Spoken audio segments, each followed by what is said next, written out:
مو طبيعي. شيء مو طبيعي، شيء مو طبيعي، البيوت ما تفصل. من 1983 إلى اليوم كانت أقوى عاصفة غبارية ضربت الرياض في شهر مايو هي اللي بتاريخ 9/5/2018. السلام عليكم. يوم الأربعاء 23 شعبان 1439 غبار الرياض. خلي هذا غبار، كل غبار خلي بعدين النظافة.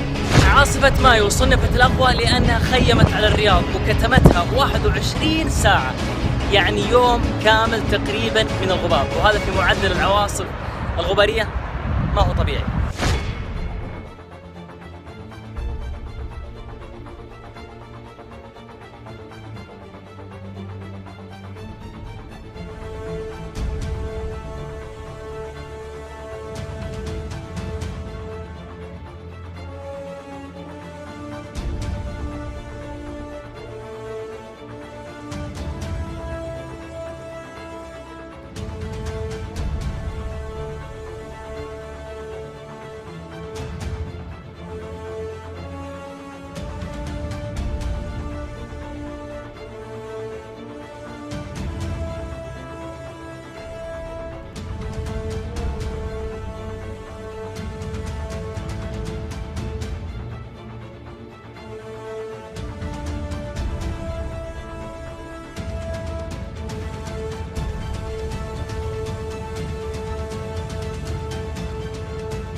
عندنا 16 مليون حيوان مفلوت، جد عندنا 16 مليون رأس من الماشية، 96% منها ترعى راعي تقليدي، يعني هايته مفلوتة في أي مكان في أي وقت، ترعى ما تبقى من معالم الحياة على هالأرض الناشفة الجافة من الأساس.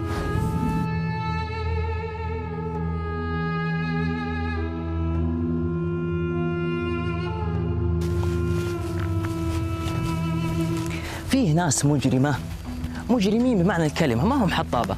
هالشجرة يوصل عمرها 50 سنة، 50 سنة اللي كانت شجرة يوصل عمرها 50 سنة، قضوا عليها بين يوم وليلة.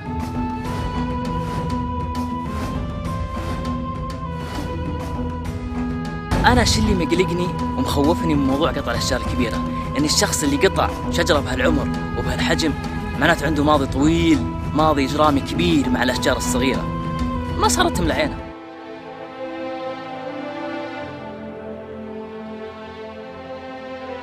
الأرض صارت منهكة، هزيلة، تعبانة، مفككة، أدنى نسمة تمرها ممكن تصنع منها غبار.